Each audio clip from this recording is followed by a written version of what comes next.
बारिश में 5 गरीब बहुओं का पेड़ घर ससुराल। बारिश में गर्मा गर्म पकौड़े बनाने का तो मजा ही अलग है, इसलिए मैंने हम सभी के लिए पालक, प्याज, गोभी और बच्चों के लिए आलू के पकौड़े बनाए हैं। ऐसी ठंडी ठंडी बारिश में चाय पकौड़े का तो अपना अलग ही मजा होता है। साथ में थोड़ी सी चटनी भी होनी चाहिए थी। एक काम करो काजल, तुम चटनी बना लो, हम पकौड़े और चाय बना रहे हैं। हाँ हाँ दीदी, अभी बना देती हूँ सिलबट्टे पर बढ़िया सी चटनी। इधर तीनों बहू रसोई में काम कर रही होती हैं तो उधर लकड़ी के घर में अपनी छत पर बच्चे खेल रहे होते हैं। हमारे लकड़ी का घर कितना प्यारा है ना, और इस घर में कितना मजा आता है। बिल्कुल हमारे सपनों के घर जैसा घर है हमारा तो। हाँ तुमने सही कहा पीरू, आज बारिश में नहाने का मजा भी आ रहा है, जबकि हमें बारिश में भीगना भी पसंद नहीं है। मुझे तो बारिश शुरू से ही पसंद है, और इतनी पसंद है कि मुझे हमेशा बारिश में नहाने का बहुत मन करता है। और आज तो मैं बारिश में इतना नहाऊंगी कि सब लोग मुझे देखते ही रह जाएंगे। अरे पूर्वी, इतना भी मत नहाना, नहीं तो माँ हमें मारेंगी। यहाँ छत पर बच्चे अपना मस्ती में खेल रहे होते हैं तो वो दोनों छोटी बहू गीले कपड़ों को अपनी लकड़ी के कमरों में सुखाने की कोशिश कर रही होती हैं।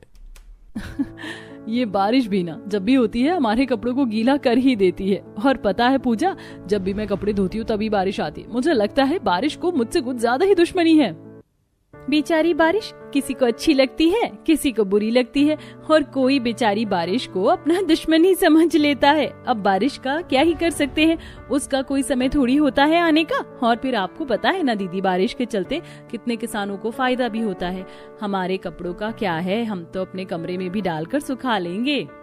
इस तरह पूरा परिवार अपने पेड़ के घर में बहुत खुशी से रह रहा होता है। लेकिन यहाँ आप लोग भी ये सोच रहे होंगे कि आखिर पेड़ के अंदर लकड़ी का घर बना कैसे, और इन्होंने इस घर को इतना सुंदर तरीके से कैसे बनाया होगा, या फिर कोई बहुत बड़ी वजह है। चलिए जानने के लिए कहानी में थोड़ा पीछे चलते हैं। दीदी देखो ना, ये सब क्या हो गया। हमारा तो सारा घर तबाह हो गया। गांव में बाढ़ आ गई है, चारों तरफ पानी ही पानी है। कहीं हम भी इस बाढ़ के चलते पानी में बह ना जाए। ऊपर से इन बच्चों का भी डर हो रहा है, कहीं बाढ़ के चलते इनको कुछ हो ना जाए। परिणीति, थोड़ा सा संभलने की कोशिश करो, ऐसी बातें मत निकालो। अभी पहले ही परेशानी हो रही है। देखो कितने गांव के घर डूब चुके हैं, हमें किसी भी तरह यहाँ से निकलना होगा। पानी में मेरे पैर जमने लगे हैं, मुझसे और चला नहीं जा रहा। ऐसा लग रहा है ये पानी हमें अपने साथ ही ले जाएगा। अजी आपको तो बच्चों का हौसला बढ़ाना चाहिए, और आप तो बच्चों का हौसला और गिरा रहे हो। हिम्मत से काम लो, हम इस परेशानी से भी बाहर निकल आएंगे। मुझे पता है और मुझे यकीन भी है। माँ बाबूजी की तबीयत तो ठीक नहीं है, एक काम करता हूँ, मैं उन्हें अपने कंधे पर बिठा देता हूँ। और सुनो रवि, तुषार, तुम दोनों बच्चों को अपने कंधों पर बिठा लो। सब लोग एक दूसरे का हाथ पकड़ते हुए चलो, किसी को कुछ नहीं होगा। सभी एक दूसरे का हाथ पकड़ लेते हैं और चलते चलते ही गांव में कई घर डूब चुके थे और कई लोग डूबकर पानी में बह चुके थे। लेकिन गायत्री की 5 बहू पर 5 बेटों ने हिम्मत से काम लेते हुए वहां से निकलने की कोशिश की। जो पक्के मकान थे उन मकानों में खड़े लोगों से उन्होंने मदद मांगने की कोशिश भी की। बहन जी, हमें अपने घर में रुकने की जगह दे दो, नहीं तो हमारा परिवार अस्त व्यस्त हो जाएगा। अरे मैंने कोई धर्मशाला खोल के रखी है क्या तुम लोगों के लिए? जिसका जब मन करे यहाँ चले आए। यहाँ कोई जगह नहीं है, चली जाओ यहाँ से, कहीं और ठिकाना ढूंढो अपना। रुक्मिणी की ऐसी बातें सुनते ही पूरा परिवार वहां से चलने लगता है। चलते चलते वो ऊंची सतह तक पहुंचता है, लेकिन बारिश बहुत जोरों से होती है जिसकी वजह से पूरा परिवार पानी में भीग चुका था। अच्छू, अच्छू, अच्छू। हे भगवान, इस बारिश के चलते बच्चे भी बीमार हो रहे हैं। पूर्वी को जुकाम लग गया। हम लोग इस बारिश को तो रोक नहीं सकते हैं। ये तो भगवान का शुक्र है कि हम किसी तरह यहाँ आकर खड़े हो गए। यहाँ पर बाढ़ का पानी नहीं है, लेकिन हम पेड़ों की छांव में खड़े हो सकते हैं तो कम बारिश लगेगी। पूरा परिवार पेड़ के नीचे जाकर खड़ा हो जाता है। उन्हें बारिश तो कम लगती है, लेकिन भीगने की वजह से बच्चों को सर्दी लगने लगती है। सुधीर जी, बच्चों ने खाना नहीं खाया है अभी तक। अगर इन्हें कुछ मिल जाता खाने को तो अच्छा होता। हम बड़े बड़े तो भूखे रह सकते हैं, लेकिन ये बच्चे, इनका क्या करें? ये बच्चे थोड़ी ना भूखे रहेंगे। तुम सही बोल रही हो। चलो तुषार, मेरे साथ चलो, हम दोनों यही जंगल में आसपास कुछ खाने का ढूंढ कर लाते हैं। पूरा परिवार पेड़ के नीचे बैठा रहता है तो इधर सुधीर और तुषार दोनों जंगल में खाना ढूंढने निकल जाते हैं। काफी देर बाद जब वो खाली हाथ लौटते हैं तो सब लोगों के चेहरे और ज्यादा लटक जाते हैं। क्या इतने बड़े जंगल में कुछ भी खाने को नहीं मिला? लगता है आज हमारी किस्मत ही खराब है। क्या बताऊं भैया, जंगल में कई जगह ढूंढा लेकिन कहीं भी कुछ नहीं मिला। इसके बाद हमें जानवरों के चिल्लाने की आवाज आई तो हम डर के मारे भागकर वापस आ गए। अब जो होगा सुबह ही होगा, तब तक हम सभी को अपनी भूख पर थोड़ा सा कंट्रोल करना होगा। पांचों बहू, पांचों बेटे और उनके माता पिता साथ में बच्चे सभी बारिश के चलते इतने ज्यादा परेशान थे कि पूरी रात बिताना उनके लिए बहुत भारी पड़ रहा था। जैसे ही सुबह होती है तो बाढ़ का पानी धीरे धीरे कम हो जाता है और धरती दिखने लगती है, जिसके बाद पूरा परिवार वापस अपनी जमीन के पास आता है। यारे ये क्या सत्यानाश हो गया, कुछ नहीं बचा हमारे पास तो अब हम लोग क्या करें, कहाँ जाएंगे? हमारे सर पर से तो छत भी छिन गई। लगता है भगवान परीक्षा ले रहा है। ऊपर वाले थोड़ा सा रहम कर हम गरीब लोगों के ऊपर। बाबूजी आप चिंता मत कीजिए, सब कुछ ठीक हो जाएगा।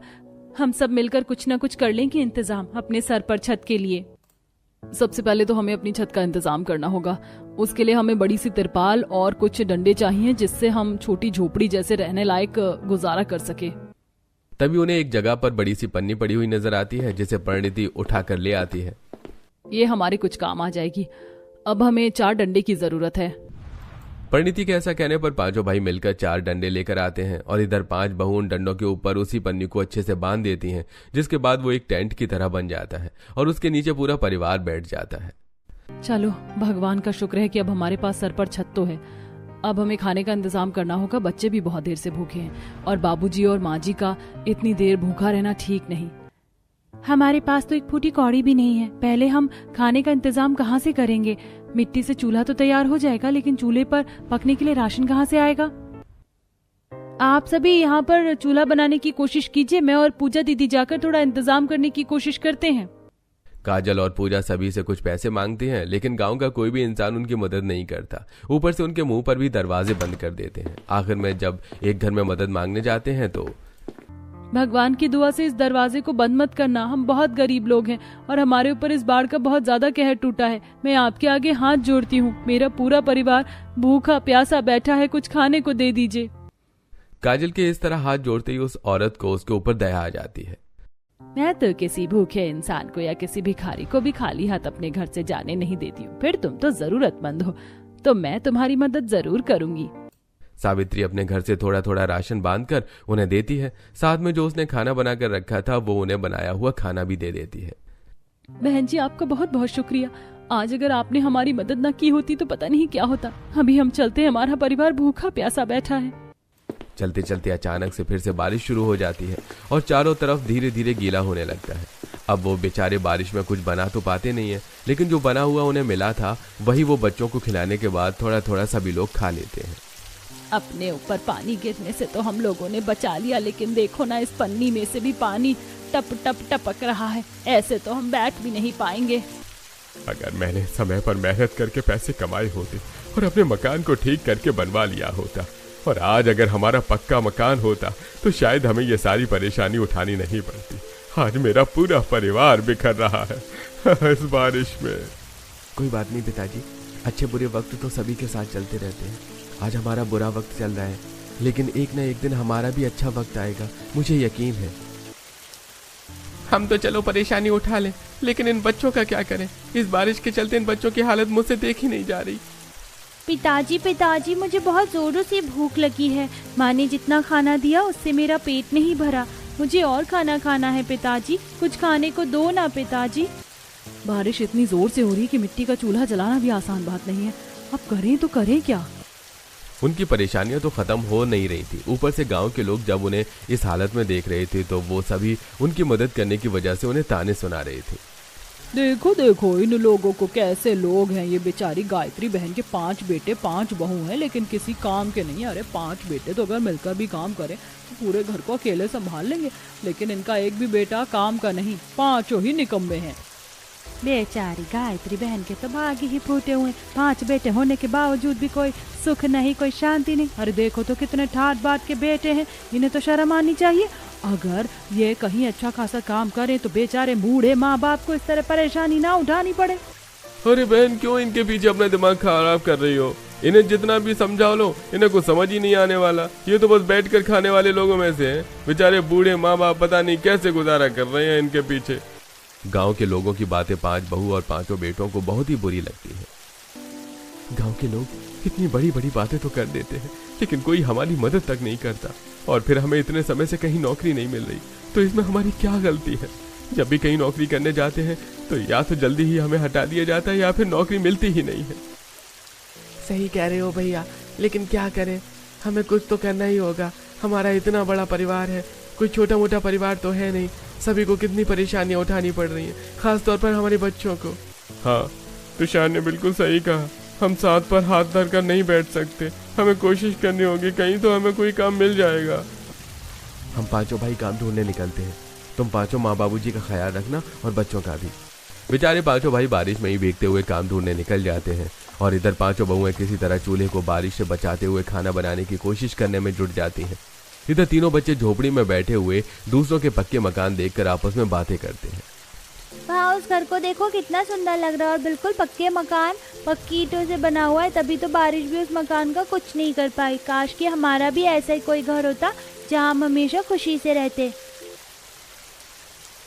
सभी बच्चों के पास घर है, लेकिन हमारे पास घर ही नहीं है। हम ही गरीब लोग हैं। भगवान हमें घर कब देगा, या भगवान हमसे नाराज है क्या? दादी माँ, अब आप ही बताओ ना, क्या भगवान हमसे नाराज है जो हमें घर नहीं दे रहा? नहीं, तुम ऐसा मत सोचो, भगवान सबको घर देता है, ऐसी कोई बात नहीं है। देखना, भगवान हमारे लिए भी कुछ सोच कर बैठा होगा और वो बहुत जल्दी हमें सुख शांति जरूर देगा। गरीबी कभी उम्र नहीं देखती, फिर चाहे बच्चे हो या फिर बूढ़ा इंसान। हम तो फिर भी इस गरीबी को बर्दाश्त कर ले, लेकिन ये बच्चे, ये मासूम बच्चे कैसे बर्दाश्त करें? ये ऊपर वाला कोई रास्ता निकाल। उधर दामोदर ऊपर वाले से दुआ करता है तो इधर पांचों भाई बारिश में भीगते हुए कई सारी कंपनियों में जाते हैं, लेकिन हर जगह उन्हें निराशा ही मिलती है। अरे कहाँ कंपनी के अंदर घुसे चले आ रहे हो? बाहर निकलो, यहाँ कोई जगह नहीं है रुकने के लिए। मुझे तो बस काम चाहिए, हम पांचों भाई बेरोजगार हैं, हमें काम दिला दीजिए। अरे भाई, अब मैं तुम्हें क्या ही बताऊं, जिस कंपनी में तुम काम ढूंढने के लिए आए हो ये तो कई सालों से बंद है, यहाँ कोई काम नहीं है। और अब काम कहाँ मिलता है जल्दी से? और तुम तो 5 लोग हो, तुम्हें मिलना कोई आसान बात नहीं है। फिलहाल तुम यहाँ से जा सकते हो, जाओ यहाँ से। सोमनाथ की बात सुनकर उदास होकर पांचों भाई वापस आ रहे होते हैं। रास्ते में 2 आदमी उनके बराबर में चलते जा रहे थे। पांचों भाई उनकी बातें सुन रहे थे। अरे भाई, लकड़ियाँ काटने का काम तो बढ़िया है, बस थोड़ी सी मेहनत लगती है, बिना पैसे लगाए पैसा कमा लेते हैं, और कोई मालिक नहीं, कोई चिंता नहीं। हाँ, सही कह रहे हो भाई, कई दिनों से परेशान चल रहा था। अब जब से जंगल में लकड़ी काटने का काम शुरू किया है, तब जाकर घर के हालात थोड़े ठीक हुए हैं। उनकी ये बातें सुनने के बाद पांचों भाई आपस में एक दूसरे को देखने लगते हैं। क्या तुम भी वही सोच रहे हो जो मैं सोच रहा हूँ? हाँ, शायद हम सभी एक ही चीज सोच रहे हैं। अरे फिर तो हम भी जंगल चलें, वहीं से लकड़ियां काट कर हम भी पैसा कमा लेंगे। इसमें तो हमारा पैसा भी नहीं लगेगा और हमारे सिर पर कोई मालिक भी नहीं होगा। हाँ भैया, इससे अच्छा और क्या काम हो सकता है? मैं तो इस काम को करने के लिए तैयार हूँ। पांचों भाई कुल्हाड़ी लेकर जंगल पहुंच जाते हैं और खूब लकड़ियां काटते हैं। वो लकड़ियां काट कर बेचने के लिए निकलते हैं, लेकिन कुछ लकड़ी तो बिक जाती है, लेकिन कुछ नहीं बिक पाती। ज्यादा पैसे तो नहीं कमाए, लेकिन जितने कमाए हैं इतने में हमारे घर का थोड़ा बहुत गुजारा तो हो ही जाएगा। चलो कुछ सामान ले चलते हैं, घर पर हमारी पत्नी और माँ, बाबूजी, बच्चे सब इंतजार कर रहे होंगे। पांचों भाई कमाए हुए पैसों से कुछ राशन लेकर अपनी जुगाड़ू टेंट में पहुंच जाते हैं, लेकिन उस रात वो सभी तेज बारिश के कारण सो नहीं पाते। अगले दिन फिर से पांचों भाई मेहनत करने जाते हैं। लकड़ी काट कर वो बाजार में बेचते हैं।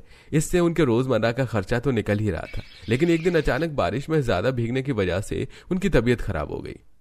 इन पांचों को तो बुखार चढ़ गया है, अब हम लोग क्या करें? मुझे तो कुछ समझ नहीं आ रहा। दवाई के लिए भी पैसे नहीं है, जो ये पैसे कमा रहे थे उसी से रोजाना का खर्चा चल रहा था।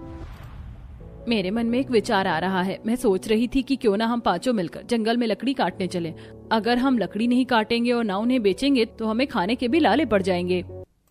काजल की बात सुनकर पांचों सहमत हो जाती हैं, जिसके बाद वो जंगल में लकड़ी काटने जाती हैं। साथ में उनके तीनों बच्चे भी होते हैं। अरे यहाँ पर किसकी किताब पढ़ी? देखो ये किताब कितनी सुंदर लग रही है, इसमें क्या होगा? पूर्वी जंगल में पड़ी किताब को उठाकर देखती है तो उसमें लकड़ी के बने घर होते हैं, जिन्हें देखकर वो तीनों कहते हैं, वाह, इसमें कितने सुंदर सुंदर लकड़ी के बने घर हैं, और कुछ तो पेड़ों के ऊपर भी हैं। काश हमारा भी घर ऐसा ही होता, सुंदर सा। तभी पांचों बहू की नजर उनकी किताब पर पड़ती है, जिससे उन्हें ख्याल आता है, अगर हम कोशिश करें तो देखो यहाँ कितने बड़े बड़े और मोटे मोटे पेड़ हैं। इन पेड़ों पर घर बना सकते हैं, जैसे पहले आदिवासी लोग पेड़ों पर घर बनाकर अपना बसेरा किया करते थे। परिणीति की बात को सभी सोचते हैं, जिसके बाद वो पहले तो लकड़ी काटकर बाजार में बेचते हैं और उसके पैसे से सब्जियां खरीद कर लाते हैं। रात के समय वो इसके बारे में अपने पतियों को बताते हैं। अगर हम थोड़ी सी मेहनत करें तो शायद हम उन विशाल पेड़ों के ऊपर अपने घर बना सकते हैं, लेकिन इसमें हमारी दिन रात मेहनत लगेगी। हम सभी मेहनत के लिए तैयार हैं। इस तरह वो सभी मिलकर जंगल में लकड़ी काटते हैं, जिसमें पांचों पति मिलकर पेड़ों के ऊपर घर बनाने की व्यवस्था को देखते हैं और पांचों पत्नियां मिलकर लकड़ी काट काट के अपने पतियों को पेड़ पर देती रहती हैं। उनकी दिन रात की मेहनत से वो सबसे पहले एक बड़े से विशाल पेड़ के ऊपर एक कमरे का घर बनाते हैं, जिसमें वो सभी बारिश से आराम से बचकर रहते हैं। आखिरकार अब हमारे पास भी हमारा खुद का घर है, और इतनी तेज बारिश के बावजूद भी देखो लकड़ी के घर में पानी की एक बूंद भी नहीं आई। गांव के लोग कितना कुछ कहा करते थे मेरे बेटों के बारे में, लेकिन मेरे बेटों और मेरी बहू की मेहनत के चलते आज हम सुख शांति से अपने घर में बैठे हैं। उस दिन 5 बहू खुशी में अच्छे पकवान बनाती हैं। अगले दिन फिर से मेहनत करके पांचों भाई दूसरा कमरा बनाने में जुट जाते हैं। खूब मेहनत के बाद वो कमरा बना लेते हैं। धीरे धीरे वो पूरे 5 कमरे बनाते हैं और बड़े से विशाल पेड़ के नीचे नहाने और शौच करने के लिए बाथरूम भी बना लेते हैं। जब गांव के लोग जंगल में आकर उनका लकड़ी का घर देखते हैं तो हैरान हो जाते हैं। अरे जरा देखो तो, गांव में बाढ़ आई हुई है, लेकिन इनके पेड़ों के ऊपर बने तो घर एकदम सुरक्षित हैं। काश कि हमारे पास भी ऐसा ही घर होता। मेरा तो पक्की ईंटों से बना हुआ मकान भी डैम के बाढ़ से टूट गया। जो लोग बाढ़ से बचकर जंगल की तरफ आ रहे थे उन्हें पेड़ पर बना घर बहुत पसंद आया। इसी के चलते गांव वालों ने पांचों भाइयों से मदद मांगी। देखो मेरा बहुत बड़ा परिवार है और मैं इन्हें इस तरह परेशानी में नहीं देख सकता। जैसा तुमने अपने लिए पेड़ घर बनाया है तुम मेरे लिए भी बना दो, मैं उसकी तुम्हें मुंह मांगी कीमत दे दूंगा। ये सुनकर पांचों भाई खुश होते हैं कि उन्हें अब काम मिल रहा था। वो पेड़ों पर घर बनाना शुरू करते हैं। गांव के कई लोग उन्हें पैसे देते हैं और अपने लिए घर बनवाते हैं। इसी के चलते अब गांव में बाढ़ आए या फिर खूब तेज बारिश हो, किसी को कोई परेशानी नहीं होती और सब अपने पेड़ के घर पर सुरक्षित रहते हैं। देखा गायत्री, आज हमारे बच्चों ने कितनी तरक्की हासिल की है। एक समय था जब हमारे पास कुछ भी नहीं था, और अब एक समय है कि हमारे पास कितना बड़ा पेड़ घर है और हमारा पूरा परिवार सुख शांति से यहाँ पर रह रहा है। किसी भी चीज की हमें कोई कमी नहीं है। हाँ जी, आपने बिल्कुल सही कहा। देखते ही देखते कब हम सुख शांति से जीने लगे पता ही नहीं चला, और ये लकड़ी का घर तो मानो हमारे लिए बहुत भाग्यशाली है। अब तो हमें कोई परेशानी ही नहीं होती। आजकल के ईंट पत्थर से बने मकानों से भी बहुत अच्छा है ये पेड़ पर बना घर। तभी गायत्री की 5 बहू और 5 बेटे उसके सामने आते हैं, जिसमें से बड़ा बेटा सुधीर कहता है, माँ, लकड़ी के मकान में और इस गांव में हम बहुत रह लिए। अब बारी हमारी अच्छी जगह जाने की, अच्छी सोसाइटी में रहने की। हमने जो पैसे गांव के लोगों के घर बनाने के चलते जोड़े थे, उन पैसों से हमने बाहर शहर में अपना खुद का एक बहुत बड़ा घर खरीदा है। आज के बाद हम इन जंगलों में पेड़ के घर पर नहीं रहेंगे। अब से हम लोग शहर में रहेंगे और हमारे बच्चों को भी अच्छी शिक्षा देंगे। इस तरह 5 बेटे और 5 बहू मिलकर दामोदर और गायत्री को शहर ले आते हैं, जहां बच्चों को अच्छी शिक्षा मिलती है और उन्हें अच्छी रहने की सुख सुविधा भी मिलती है। इसी के चलते वो अपने जीवन में खुशी खुशी रहने लगते हैं। तो दोस्तों, जब परिवार एकजुट होकर किसी भी परिस्थिति का सामना करे तो मुश्किल से मुश्किल परिस्थिति को भी पार कर सकता है। क्या आपका भी यही मानना है? हमें कमेंट में जरूर बताएं।